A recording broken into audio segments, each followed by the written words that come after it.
My sister threw me out while I was pregnant and my parents chose her over. So I stopped paying their mortgage. The day they decided I didn't matter was the day they lost the one person keeping a roof over their heads. I came back from my business trip earlier than expected. I didn't tell anyone I was returning. I wanted to surprise Miguel. When I arrived on our street, I saw several cars parked in front of our house. The garden was decorated with blue and pink balloons. A banner read, "Welcome our little miracle." I parked my car a street away and walked over. The door was slightly open. Music and laughter spilled from inside. When I stepped in, I froze in the middle of the living room. Carmen, my best friend, was visibly 6 months pregnant. My mother-in-law, Rosa, was gently stroking her belly while my mother served drinks. Gifts were stacked on a decorated table. "So, is the nursery ready?" my Aunt Elena asked. "Almost," Carmen replied. "Miguel insisted on painting it himself. He's been working on it every weekend." At that moment, my husband walked in carrying more drinks. He approached Carmen and hugged her from behind, placing his hands on her belly. "We just need to set up the crib. We picked it out together last week." I watched as my mother tensed upon seeing me. She quickly walked over. "Anna, we weren't expecting you today," she whispered, grabbing my arm. "Let's go outside. We need to talk." I pulled away from her grasp. "Talk about what?" "About how my husband got my best friend pregnant while I was working in another country." My chatter in the room died down. Carmen was the first to notice me. Her face turned pale. Miguel stood frozen, his hands still on her belly. "Anna," he began. "Don't you dare." I cut him off. "How long have you been cheating on me?" No one answered. My father, standing in a corner, couldn't even look me in the eye. "I can explain," Carmen said, taking a step forward. "We didn't want you to find out like this." "Oh, and how were you planning to tell me after the baby was born? Or when they turned 18? My mother-in-law stepped in. "Anna, please think about the baby. Carmen doesn't need this stress in her condition." Her condition. I let out a humorless laugh. The same condition I was in 2 years ago when I lost my baby. "Where was your concern then?" "Rosa." The silence that followed was deafening. My mother tried again. "Honey, I know this is difficult." Difficult for whom? For me, who worked nonstop for 9 months while my husband was sleeping with my best friend? Or for all of you who had to keep up the charade? Miguel finally stepped away from Carmen. "Anna, can we talk privately? Don't make a scene." "A scene? No, Miguel. A scene would be telling everyone how you convinced me to take that overseas job, how you said we needed the money to start our family." I turned to Carmen. "Did he tell you that? Or did he say he was lonely and abandoned while his cruel wife chased her career?" Carmen started crying. "It wasn't like that we didn't plan this." "Of course not. I suppose you just tripped and fell pregnant by my husband. These things happen, right?" The guests began shifting uncomfortably. Some grabbed their bags ready to leave. My father finally spoke up. "Anna, calm down. You're upset." "Upset, no, Dad." "I'm perfectly calm. In fact, I'm grateful." My mother frowned, confused. "Grateful?" "Yes, because now I see everyone for who they really are. My husband, the liar, my best friend, the traitor, and my family, the cowards who chose to protect this lie instead of me." I walked over to the gift table and grabbed one at random. "This one's yours, Mom. You bought a nice gift for your son-in-law's mistress's baby." "Anna, please," my mother pleaded. I tore the wrapping paper open. It was a white baby outfit with blue details. "How thoughtful. I hope you kept the receipt." Miguel stepped forward, trying to take the gift from my hands. "Enough, Anna. You're making a fool of yourself."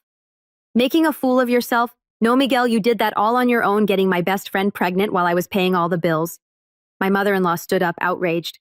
"This is too much. Miguel was just looking for the happiness you couldn't give him. Always busy, always working." "You're right, Rosa. I was too busy working to pay the mortgage on the house where your son was sleeping with my friend." I looked around the room.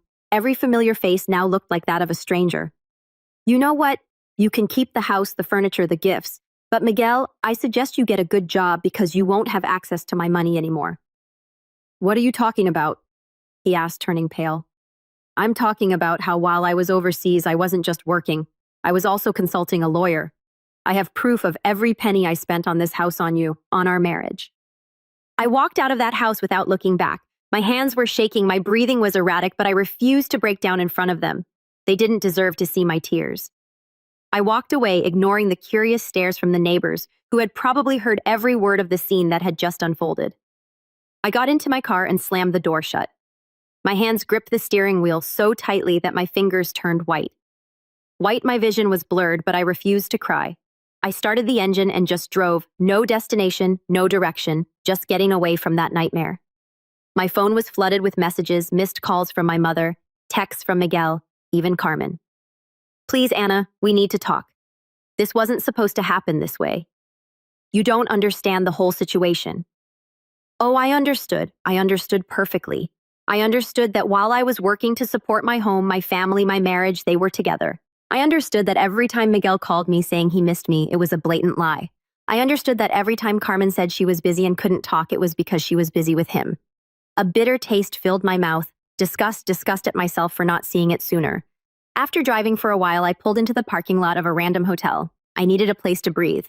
I wasn't going back to that house that now stood as a monument to my humiliation. I walked to the front desk and booked a room for a few days. The receptionist gave me a strange look, probably because of my disheveled appearance, but handed me the key without asking questions. The moment I stepped inside the room, I locked the door and collapsed onto the bed. Only then did the weight of everything crush me. I curled up, hugging myself, and let the tears fall. Tears of rage, of disgust, of a deep, suffocating pain that squeezed my chest. But I couldn't stay like this forever. I had to do something. The next morning, I went straight to my lawyer's office. He already knew about my situation and had all the necessary documents ready to ensure that I got out of this mess with as little damage as possible. I want to start the process today, I said firmly. Divorce, property division, everything. And I want it to be clear that Miguel won't see a single cent of my money. He nodded. You have more than enough evidence to contest any claim he might make. The house is in your name, all the expenses we covered by you. He has no rights to anything. Oh, I took a deep breath. Good, then let him find out the hard way. I walked out of the office feeling an odd sense of relief. For the first time in a long time, I felt like I was in control of my own life. My phone buzzed, Miguel. I ignored it. Minutes later, a message popped up. We need to talk, please, Anna. I only responded with talk to my lawyer. Days passed and the calls and messages didn't stop until one afternoon while I was having coffee at a cafe near the hotel. Someone approached my table, Miguel. He looked awful. Deep eye bags, messy hair, but I felt no sympathy. Anna, please. He sat across from me without being invited. I didn't want you to find out like that. I crossed my arms. Oh, but how did you want me to find out? With an invitation to the baby shower. He ran a hand over his face, exhausted. This isn't how I wanted things to happen. I made a mistake. A mistake. Getting my best friend pregnant was a mistake. No, Miguel, it was a choice. You chose to sleep with her. You chose to lie to me. You chose to let everyone cover for you. He lowered his head. I was lonely, Anna. You were never here. You were always traveling, always busy with work. I let out a bitter laugh. And why was I busy, Miguel? Because I was the one paying for our damn house while you sat at home doing nothing. He said nothing. You want to know the most ironic part? I continued. I took that job because I thought we were building something together. I made sacrifices thinking it was for a greater good. But while I was working myself to exhaustion, you were screwing my best friend. He looked at me desperate. I know I messed up, Anna, but can't we fix this another way? I leaned forward, staring directly into his eyes. We are fixing it. My lawyer has already filed for divorce. You won't get a cent from me. And as for that child, I hope you're a good father because I want you out of my life. Anna, please. It's over, Miguel. I stood up and walked away without looking back. It didn't take long for the news to spread. My real friends, the ones who hadn't betrayed me, stood by my side. And my family, oh, they tried to reach out.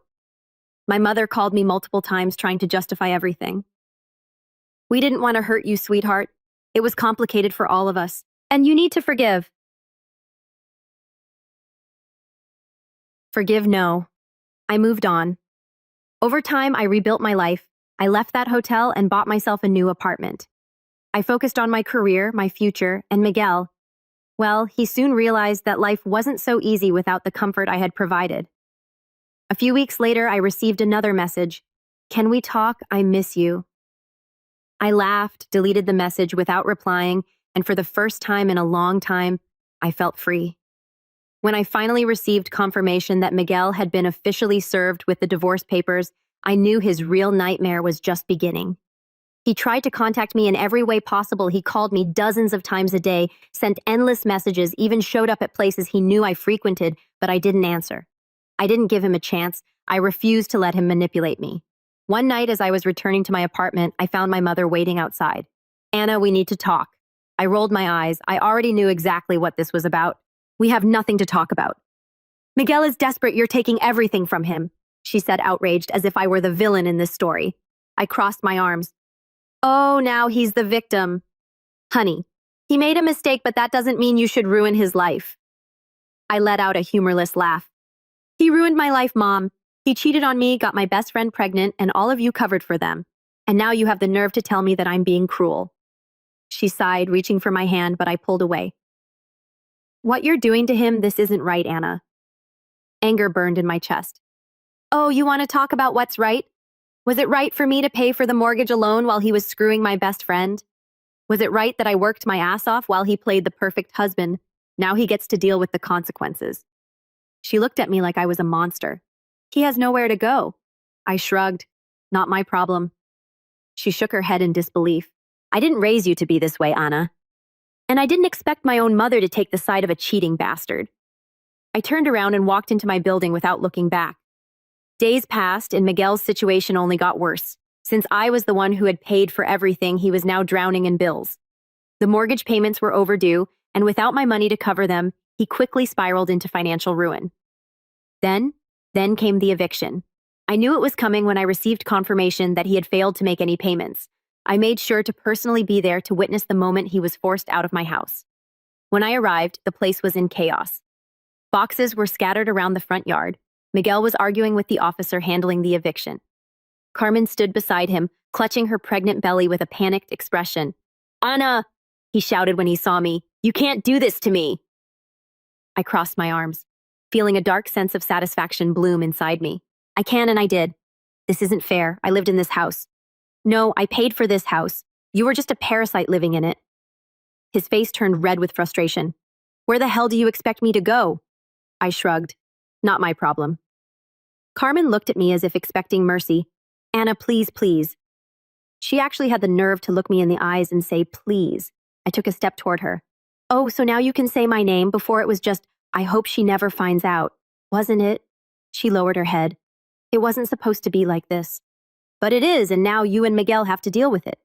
Miguel ran his hands over his face, looking exhausted. You don't have a heart. I tilted my head. Funny, because you sure loved that heart when it was paying all your bills. He opened his mouth to argue, but shut it again. The officer approached. Time's up. You need to vacate the property now. Miguel's expression turned to sheer panic. He looked around, realizing that he was out of options. He grabbed a box and slammed it onto the ground. You just want to see me destroyed, don't you? I leaned in closer, meeting his gaze without a trace of pity. Yes. He clenched his jaw and stormed away, Carmen trailing after him. I stood there watching as he left, broke, homeless, and powerless. In the following days, my entire family turned against me. My aunts called me my mother, showed up at my apartment again. Even my father, who usually stayed out of things, tried to intervene. Anna, he's sleeping on your mother-in-law's couch. Don't you think this has gone too far? No, Dad, I don't. Carmen is pregnant. They have nothing. Great, then Miguel can finally do what he should have done a long time ago, get a job. My mother threw her hands up, exasperated. You're obsessed with revenge. And you're obsessed with protecting a cheater. They couldn't change my mind. And Miguel was in ruins. No home, no comfort, no access to the money he had leached off me for years. I heard through some mutual friends that he had started taking odd jobs to make ends meet, but it wasn't enough. And then the inevitable happened. Miguel showed up at my apartment. He looked miserable, thinner, with dark circles under his eyes. Anna, please, I have nothing left. I stared at him. I know I need help. I tilted my head, pretending to think. Like I needed help when I found out you were cheating on me. He closed his eyes, frustrated. I was an idiot, I know that, but I can't change the past. I crossed my arms. No, but you sure as hell can suffer in the present. His hands clenched into fists as he swallowed his pride. You don't have to be this cruel. Oh, but I do. I learned from the best. And with that, I slammed the door in his face, and for the first time in years, I felt at peace. Miguel was finally experiencing what life was like without me, and me, I was finally free. Time passed, and just as I had predicted, Miguel sank even deeper. No home, no money, no comfort. He had gone from a spoiled, dependent husband to a desperate man hopping from job to job just to keep himself afloat. And me, I moved on. I didn't feel sorry for him. In fact, every time I heard about another disaster in his life, I felt a twisted sense of satisfaction. It was a sweet taste of justice, of knowing that everything he had done to me was coming back to him. And then I heard the best news I had received in months. Carmen filed for divorce. I found out through an acquaintance, one of the few people who still dared to talk to me after everything that had happened. She ran into me at a cafe, hesitated for a moment, then smiled slightly before dropping the bombshell. She left him. I blinked. What? Carmen, she filed for divorce, and she wants alimony. The laugh escaped before I could stop it, a loud, genuine, from-the-gut laugh. Are you serious? I asked, still laughing. Dead serious. Miguel can't hold a stable job, and she doesn't want to be the one supporting him.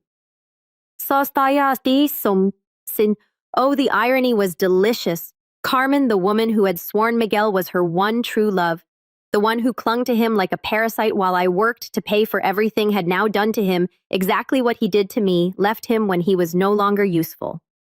And she wants alimony? I asked, still grinning. Yeah, she claims he promised to take care of her, and now that she has a baby, she needs financial support. I couldn't stop laughing. Please tell me, does Miguel even have money to pay her? My acquaintance smirked. No. And I lost it. Miguel hadn't just lost everything I had given him now. Even the woman he betrayed me for was financially screwing him over. Karma had come for him, and this time he had no one left to leech off of. I have to see this. The following week, I made sure to accidentally show up at a place I knew Miguel still frequented, a rundown bar we used to go to, one of the only places he could still afford. He was sitting at the counter looking like a ghost of his former self, thinner, dark circles under his eyes, his beard unkempt, and of course a cheap beer in his hand. I walked in slowly, taking my time, and sat 2 seats away. He noticed me immediately, his face tightening. What do you want? He muttered, his voice rough and tired. Nothing, I said, picking up my own drink, just enjoying the view. He sighed heavily. Are you happy now? I took a sip, savoring the moment. Yes, very. He scoffed, shaking his head. You think this is funny? Miguel, I think this is hilarious. You threw our marriage away for Carmen, and look at you now. She left you. She took whatever little you had left. He ran a hand over his face, clearly exhausted. You don't understand. Oh, I understand perfectly. Tell me, how did your great love fall apart so quickly? He went quiet for a long moment before staring at his empty glass. She said she couldn't be with someone who had nothing to offer. Funny, right? That's exactly what you said about me. He shut his eyes, his jaw tightening. You don't get it, Anna. Oh, but I do. You were only good enough for her when you were convenient. Now that you can't provide the comfortable life she wanted, she threw you away like garbage. He didn't argue because he couldn't. I stood up ready to leave. You know what's the best part? You deserve every bit of this. And I walked out, leaving Miguel to drown in his own misery. After that day, I cut off everyone connected to my past. I distanced myself from my family, the hypocritical aunts who kept telling me to forgive my mother, who insisted I had gone too far. I owed nothing to any of them. The only person I owed something to was myself. And so I started over. I rebuilt my life from scratch, bought myself a new apartment just for me, sold everything that reminded me of that pathetic chapter of my life, donated some things, burned others. Miguel and Carmen were erased, went out more, met new people, enjoyed life without carrying dead weight on my back. For the first time in years, my life was mine, and while I moved forward, Miguel kept falling apart. Months later, I heard that he had tried to appeal the divorce ruling, claiming that he deserved alimony instead. Of course, the judge laughed in his face and denied everything. I also found out that Carmen kept draining whatever tiny bit of money he had left. And me, I had never felt better. The world was finally how it should be. I was free, and Miguel was getting exactly what he deserved.